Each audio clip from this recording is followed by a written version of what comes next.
Kia ora na koutou katoa, Nisa Pulvinaka, Malo Lele Talo Falava, Talo Hani Noa Ia, and a warm Pacific greetings to our beautiful listeners and viewers for another episode of Pacific Health Talanoa with Lorenzo and Susana on this Wednesday, the 8th of September 2021. How is your Wednesday going, Auckland? How is your level 4 going? The other regions, me, I don't care about the level 2 in the other regions. But anyway, I really hope that your day is going well. And I really hope that you are keeping yourself healthy and active while in level 4 lockdown. Talo falava, Susana? Talo falava, Lorenzo, and to all our beautiful listeners who have tuned in today. Malolele, koe tau por kalama Talanoa mo uilelei eni e ka inga Pasifiki. Oku au fia ke whakawhailoa aki atu a Isoa Kavakimotu ke mā Talanoa whikau aki mo e wike o katoa ngai e lea whakatonga I Aotearoa. Ko taimi nei 11 minutes past 3. Malolele, Isoa? Malo taulava. How's your day going? That's good. Are you Tongan? I wish I was, but nah. I learned some Tongans from our friend John Pulu. Oh, yeah. No better teacher. No better teacher than that wonderful man. Right. Absolutely right. But I'm going to pass it on to my colleague Susana, who would love to have lead the Talanoa with you today, Isoa. Yeah, I promise not to take up too much time. Cool. Malolele Isoa, happy Tongan Language Week. For those who have just tuned in, we have Isoa Kavakimotu joining us on the Pacific Health Talanoa show. And I can't stress enough how excited I am to have this awesome person with us. So without further ado, Isoa, can you tell us a bit about yourself and the villages and the Kingdom of Tonga, where your parents or where your grandparents hail from? Okay. Yeah. Malo talawa ka inga toa ko kuinga ko Isoa Kavakimotu. Ko e kutamai, my father. O hau me ki koloko utungake I wawau. Ko whae hau me ki koloko whaamatu I tongatapu. Hi everyone, my name is Isoa Kavakimotu. My dad hails from the village of Utungake in Wawau, and my mom is from Fuamotu in Tonga, the main island. Yeah, a little bit about me. I'm a jack of all trades, creative. I'm trained audio engineer. I'm a graphic designer. I'm a photographer. I'm a videographer. Yeah, and I just kind of float around through life, just doing things for different organizations and for people. And yeah, that's it about me. And I like dogs. Cool. I mean, I think that's most of us. We all just go with the flow, and we just go where life takes us, really. Yeah. But just heading into the health stuff. I'm someone that's still fairly new on making serious mental and physical adjustments. So I must admit, I'm not trying to sound like a stalker right now, but I follow you closely online. And, I'm so amazed at your vulnerability and your realness, at unlearning all the toxic habits within your own weight loss and mental well-being journey. So can you share with us the moment when you decided to make changes to your lifestyle? Yeah. I mean, it's not ever just one moment where you just snap out of it. I've learned it has to be gradual. But it was during the first major lockdown last year in April. Oh no, actually no, it was before that. It was in January, late Jan last year when I went to a sports camp. And yeah, I went to a sports camp in Matamata, and I had realized the ridiculous amount of painkillers and anti-inflammatories I was taking just to operate. I was, I was taking Tramadol, I was taking Panadol, I was taking Voltaren, I was taking all of that. And it got to a point where on the last day, and I remember this distinctly because it's also the day where Kobe Bryant died, where all these pills were not working. Like, these are strong pills. Like, Tramadol makes me nap out. And I was sitting there and I was like, gosh, like, this is ridiculous. So from then on, when I got back to Auckland, I was doing like little workouts in my room. I was doing what I could, just so I can move, because I couldn't stand for longer than 5 minutes at a certain point. So yeah, so throughout lockdown last year, right up until we got into like level 2-ish, so it was like June, I was just working out in my room, and then I decided, you know what, I think this is as far as I can go by myself.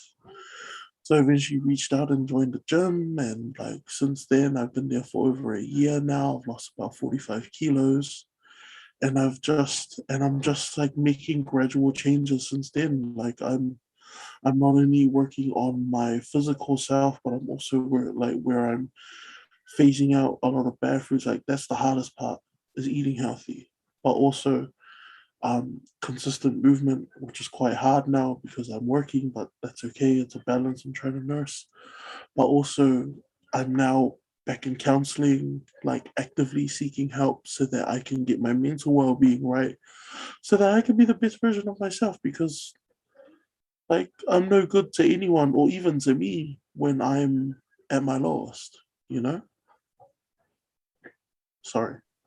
I went on a bit. No, that's beautiful. I love that how you've pointed out that it's so important to be the best version of yourself. And I totally agree with investing in counseling and therapy, and it's something that our Pacific communities need to take seriously, and even destigmatize conversations around mental well-being. But yeah, so moving on, I think what also makes you influential, is your boldness to stand up to politicians, have made controversial comments. And I'm not going to name like any politician in particular, Talofa. But given that the Pacific community have been hit the hardest in the latest outbreak, so like what gaps can you see or are noticing that our current government needs to address when it comes to our Pacific people? Um, Gosh, what gaps can our current government see in? Well, what is it? I remember a few days ago when um when they did the one, no, was it a 1 p.m. or was it one of the 3 or 4 p.m. sessions? Anyway, I can't remember. But after Minister Hienare came out and made the announcement, of all the new funding that was going to go to Māori and Pacific communities, and also and also after we had all after Ashley Broomfield and all that had shared all the stuff, the first question, and this got me, was does it take Māori and Pacific does it take for Māori and Pacific communities to be in crisis for them to get funding? And that struck me because I've also been thinking a lot about medicine, and also I've been hearing a lot about doctors and stuff talking about how the best sort of medicine is preventative medicine, is actually preventing an issue from happening, so that you kind of don't have to treat the symptoms after it's happened. Which is kind of like, oh, how can I tweak out? Okay, maybe stay away from high fatty foods, high acidic foods that'll trigger uric acid event. And then that's kind of how you minimize gout from happening, is that you switch up your diet. So maybe one thing that the current government can do is probably look into trying to prevent all these major terrible things from happening in our communities by like, I don't know, more better health outreach programs, and also investing in grassroots programs that are already in the community doing the work, not just swooping in, being like, oh, hi, I'm from Wellington, but I know nothing about this community. Like, talk to people in the community and partner up with people in the community who understands their community, not just some random person from, from a rich part of Auckland just coming to the hood and just swooping in. Like, yeah, that's what I think they can do. Thank you, Soa. I love, I followed your journey, and driving past that gym on Portage in Mount Richmond, I see you working hard, to be very honest. And I say to my wife, if he can do it, why am I not out there running and doing my part to keep myself healthy and to support my community? So you do inspire a lot of people that drive past, your gym on Portage Road also. But my question is, we can say that the government is not really meeting halfway, with our Pacific and Māori communities in terms of developing and designing new initiatives to make sure that we have the right support system. But do you believe that the answers to the health and well-being of our Pacific community lie within us? Lies within the community? Yes. Oh, absolutely. Like, no community. We know the answers to our problems because only we know what those problems are. We're the only ones who can really make effective change in our own communities, because we're the ones who live in it, we're the ones who pray in it, we're the ones who work in it. So I truly believe that, the answer to a lot of our issues within our community is just finding it and amplifying those solutions. It's the hard part. But yeah, I don't know what else I could add. No, it's cool. All good. So going back to the Tongan Language Week celebrations, what's your favorite Tongan value or proverb or anything that you've taken from the Tongan culture? How do you apply all the lessons within your Tongan culture? How do you apply that in your everyday life? Oh man, so Tongan culture, I can't actually think of a proverb off the top of my head. But it's so Queen Salate established these the four golden values in Tonga, whai kawikola, and I'm at odds with them a lot of the time, mostly because I was brought up here, and also I've seen how the good parts and the bad parts of it. But this is something that I carry with me all the time, really, and it's the whai kawikola, which is whakaapa, respect for both yourself and for others, so mutual respect. Can you guys hear my parents? Is she grilling you off? No, she's talking to my dad about something about the washing machine. So it's respect, lototo. Lototo is humility. Lototo is humility. Mamahi mea, doing things to the best of your ability, so always giving it your all. And tauhiva, maintaining and establishing and maintaining good relationships. And I try to keep to all of that in my everyday life, with all the encounters that I have with people. Because I feel like there should be basic stuff, just be a good human, and I feel like there's four really good core values for us to carry. So yeah. Thank you. So my last question to you, Isoa, is what message do you have for Tongan youth or Pacific youth here in New Zealand who are struggling with their health? Oh, this is hard. mostly because I feel so old now. But don't please don't take being young for granted. Move while you can. Get out there and experience life while you can. And I'm not even 30 yet. I'm almost 30. But I feel like I am constantly like about to hit this wall because of my age. And you don't want to get to my age and be like, man, what if I started this? What if I gave this a shot? What if I did this? You don't want to do that at my age. So if you're like 16 or something and you're like, what if I start printing t-shirts? Do it. What if I start doing this? Do it. You know? What if I just like, play rugby? Do it.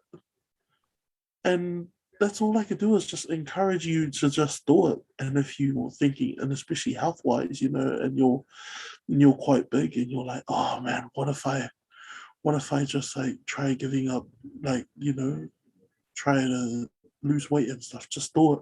But it's got to be small incremental change that is a lot more sustainable over a long periods of time, not just all of a sudden, make a snap decision in one day and be like, oh, I want to stop eating I want to stop eating pies, I'm going to stop eating takeaways, I'm going to stop eating all of that stuff and just give it up in one day, because you'll find yourself binging. So it'll be like, just cut back. Every week or every day, just cut back little by little, and you'll see the changes gradually happen. Because that's the only way it's sustainable, and that's the only way you'll keep it for life. And I'm still in that part of still cutting back. Yeah. But I've noticed that I've maintained keeping my weight off instead of yo-yo dieting, which is the worst thing you could ever do. Nice. Malo Thank you pito. so much, Isoa. Yeah. Malo pito Isoa. I love your, how you've mentioned just do it a few times. I'm not sure if you're an ambassador of the Nike. Are you sure you're not an ambassador for Nike? You're not getting paid for promoting Nike on that? If Nike could pay me, or if anyone could pay me, that'd be much appreciated. Thank you. Yeah. Anyway, Isoa, what is your experience in dealing with Pacific health professionals and non-Pacific health professionals? Do you find it hard or easier to work with our own people, or do you find it easier to work with non-Pacific? I'm talking about, counselors, nutritionists, any health professionals Pacific. It's crazy because I deal with a blend of like different people. Like my counselor is a Palangi. She's amazing. My GP, the GP practice I attend is Langimalia, like the Tongan clinic. Yeah, I find that a lot of our Pacific health providers Pacific health providers aren't necessarily for the benefit of us youngerish generation who were brought up here and are fluent in speaking English and all of that. It's more for the benefit of our oldies, our parents, or our new migrants who have just moved here and don't speak any English. But do I prefer to go to the Pacifica health providers? Yeah, because they get me. And on top of that, sometimes I need a good talking to from the nurse who is pretty much your auntie. I need a good, to Palangis or something, it might come off as a bit judgmental, which isn't their job as a nurse or something. But to us, it's sometimes you just need a little bit of tough love. You need a little bit of a, what are you doing on your weight, Isoa? I think you should try and, and they'll offer you advice and stuff. With Parangis and stuff will kind of like not hit it straight on the nail, I love how island people just have no filter sometimes, and you're just like, you're sitting there hurt, but at the same time you're like, I feel like this is the hard truth I need. So you mentioned that your counselor is Palangi, non-Pacific. How do you manage to work with someone non-Pacific when it comes to cultural competency and understanding about our values and who we are? Would it make any difference if we were working with a Pacific counselor in terms of cultural competency and understanding about who and what we are? What do you think, Isoa?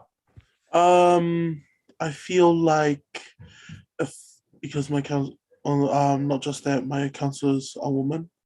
If I was working with a Tongan woman, it would affect the dynamic of the relationship a lot because of whakaapa-apa. Tava, you're talking Tava, about Tava. yeah, tava, our relationship.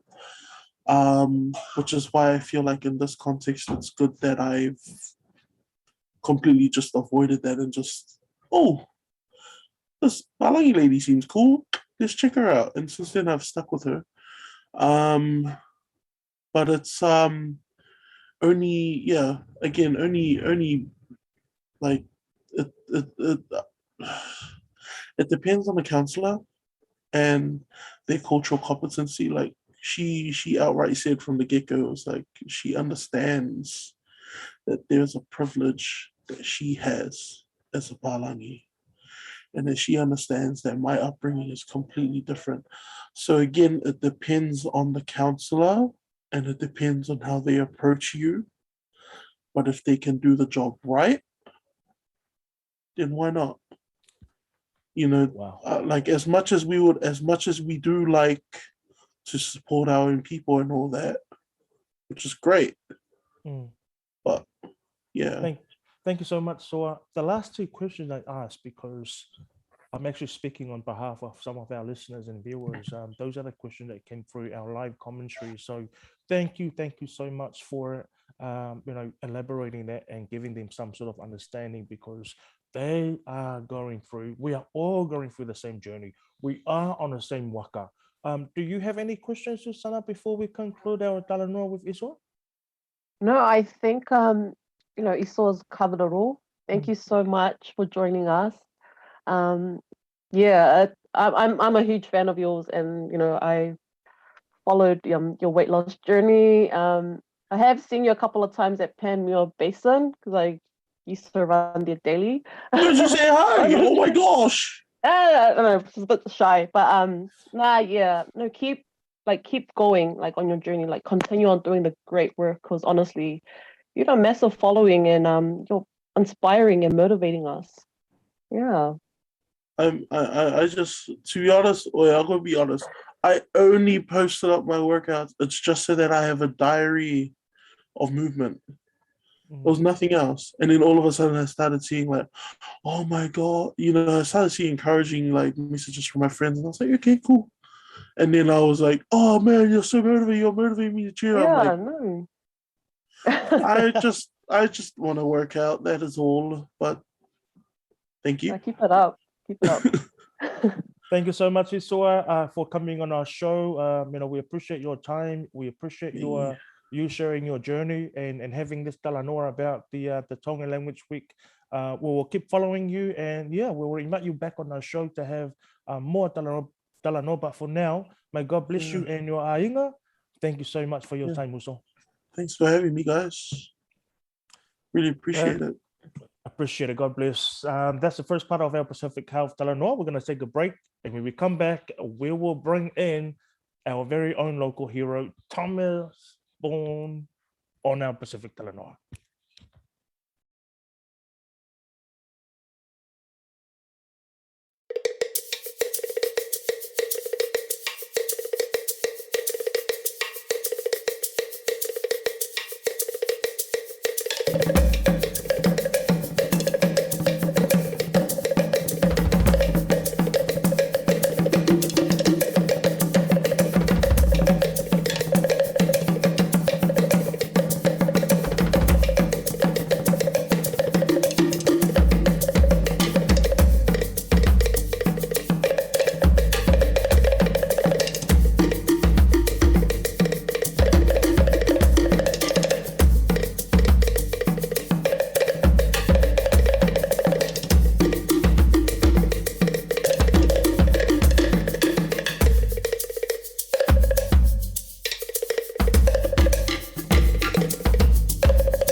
Welcome back to the second part of the Pacific Health Talanoa with Lorenzo and Susana on Blue TV. The time is now 23 minutes to 4.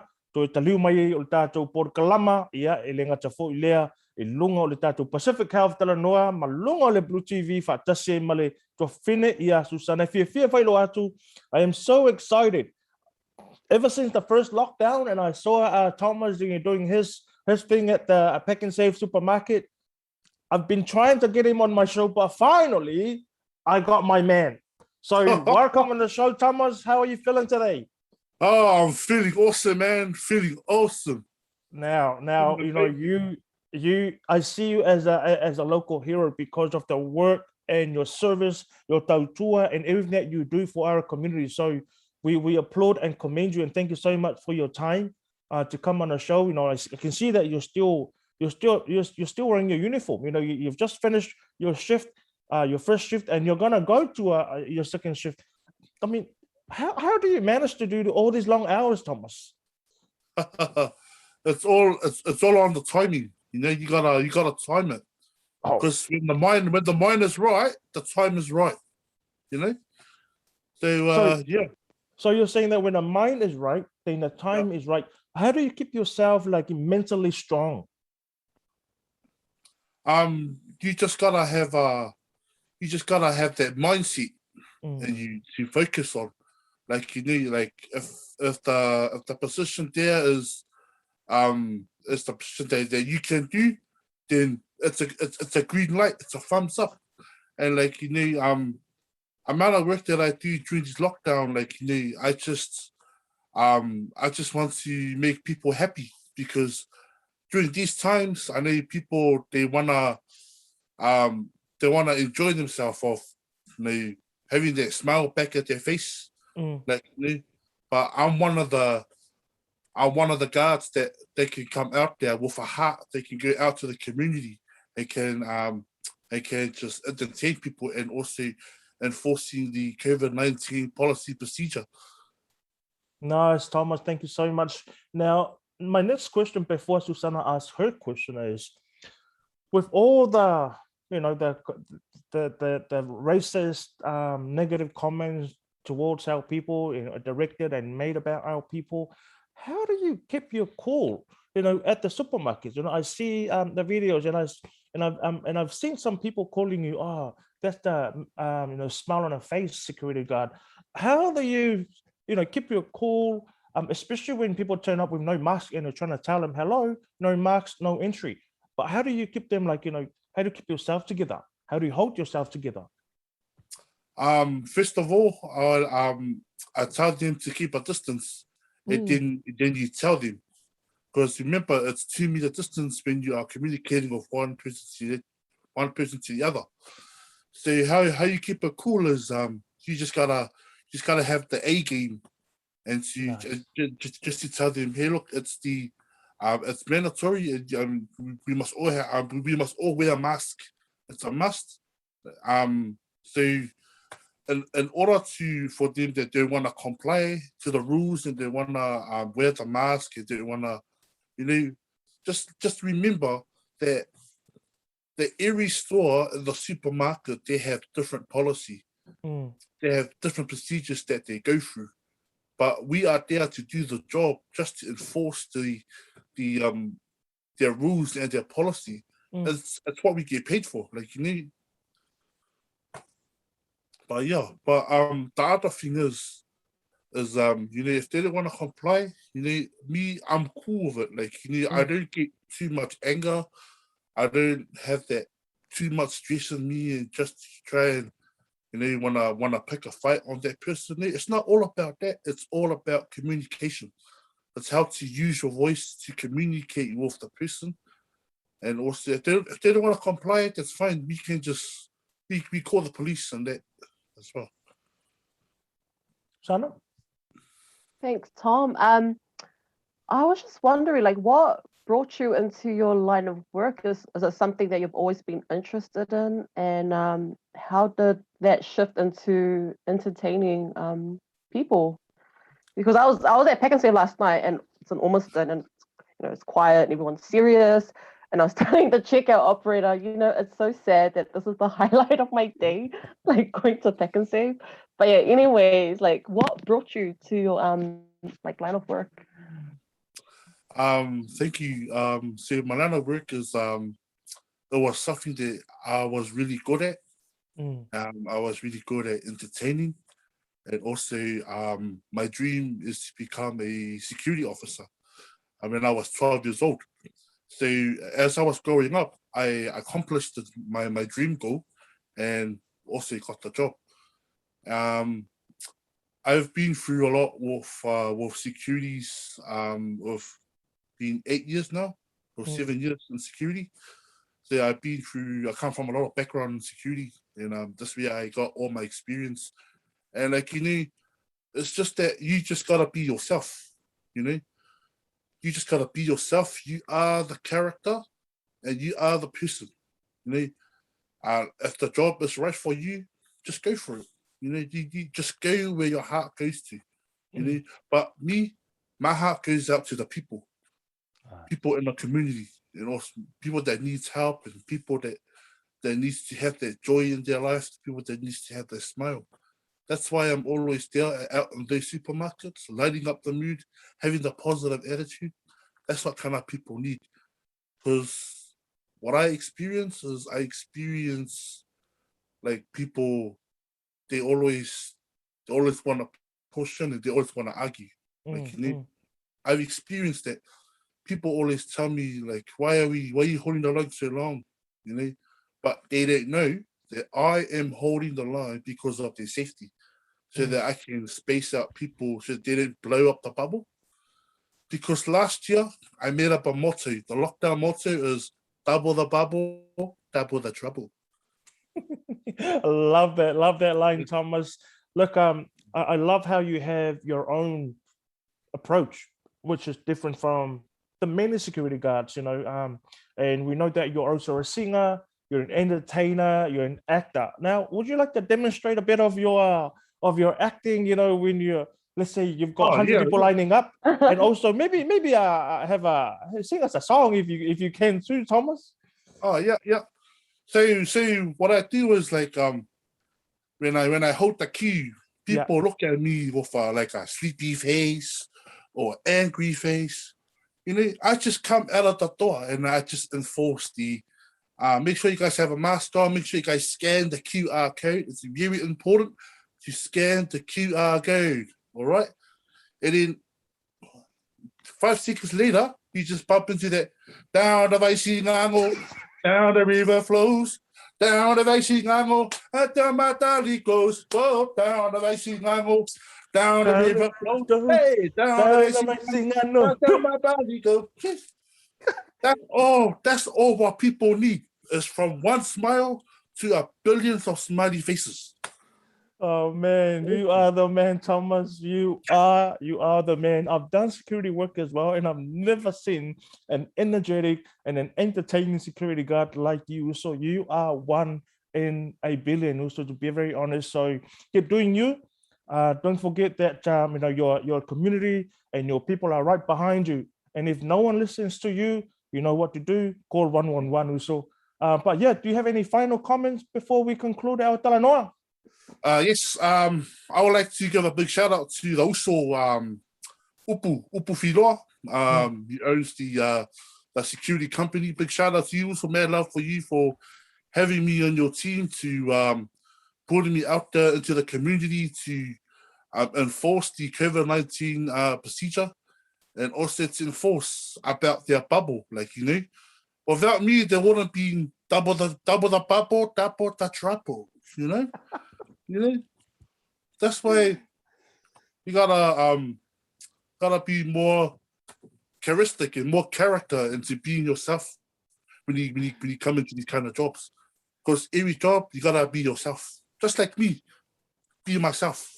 Nice, Thomas. God bless you so much. You so double the bubble, couple the trouble. Thank you so much, Uso. We love you so much. Have you got any other cool sayings? Yes. Or that's the only one you've come up with? Because that's really catchy. Sorry. Oh yes, Yeah. yes. It's like full I guess Susanna's asking if you got any other things Like that demonstrate. catchphrases. Yeah. Not that I know of at this time, but I'll do some more when we catch up next time. Well, so what about some Tongan? I know that you've got like some Tongan fans and some Tongan friends as well.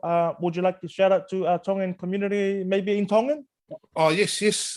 Malo lele au pito. Just want to give a shout out to all our people, the Tongan people in our community. I know it's Tongan Language Week, and just want to give my gratitude and esteemed special gratitude to everyone in the Tongan community, and happy Tongan Language Week. Malo lele, malo au pito, hefe hake, sai pe iu. Thank you so much, Thomas. God bless you, and we will surely invite you back on the show. Good luck with the rest of your day. Thank you very much. Thomas. Thank you. Wow.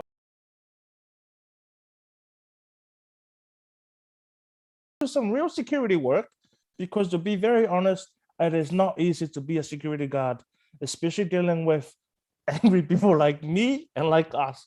When we bring our troubles and our problems and take it out on the poor security guards. But the man, I don't know how he keeps his cool and holds himself together. But shout out to you, Mayuso. Credit to you for being who you are and what you are. But anyways, Sana, a few updates for COVID-19 today, the 8th of September. 15 new cases in the community in Auckland, 1 new case in managed isolation and quarantine. Total number of community cases linked to the current outbreak or the cluster, 855. 855. Good news is, Susanna, is there is about 154,000 Pacific people have been vaccinated, fully vaccinated, and about 85 Pacific, they have done their first dose and they are about to do their second dose. So that's good news as well. There is 37. Awesome. Yeah, very awesome, man. Very awesome, man. Yeah. Shout out to Blue TV. Shout out to anyone that's promoting vaccination and testing for COVID-19, especially our frontliners. Man, my heart goes out to you. Our hearts goes out to you because you are risking your life to save us and to make sure that our people are getting vaccinated and getting tested for COVID-19. So shout out to you.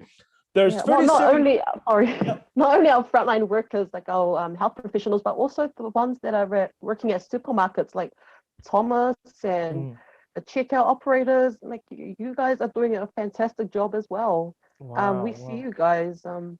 Keep it up. And not forgetting the ones that are out at testing stations.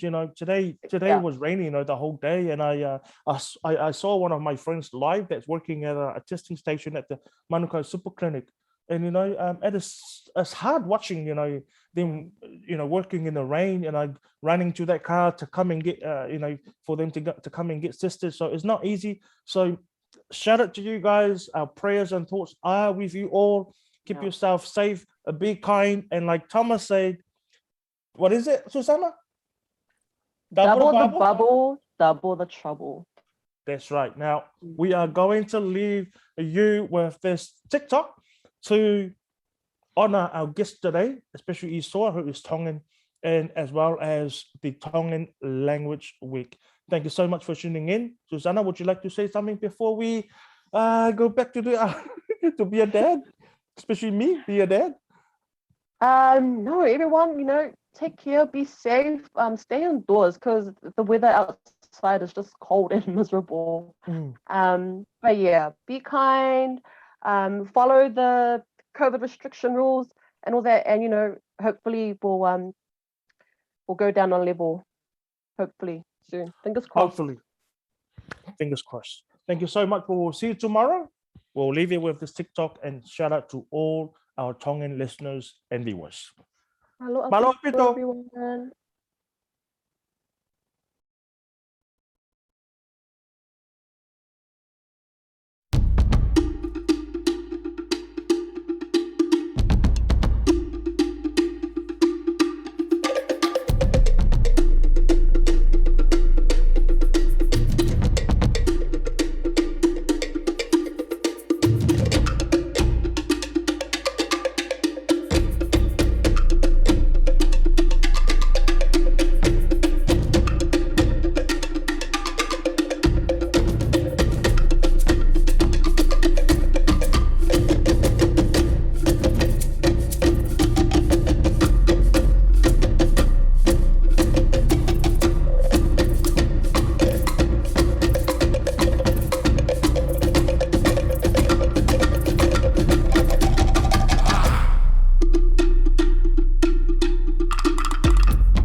malo fewa.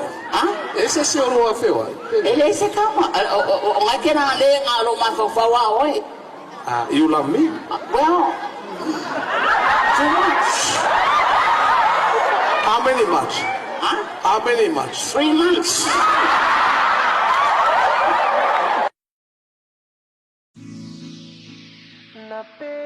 Squad, baby. Rex, J Sands. Let's go. Oh, say I'm a say you are complete to me, I get you. By the way that you move and the way that you smile. Say, oh my Dorima, baby, you be giving your hand, I'll take you anywhere. You give me something that I never had. Cause you care, but about to me and the family. Say, why you waiting for me to talk to you? Yeah, I'ma listen what y'all say. Yeah, don't move in and come here. Yeah, they on the nail, to dirty wine, girl, dirty wine. Yeah, say, tama in, they not the fight to get out. Say,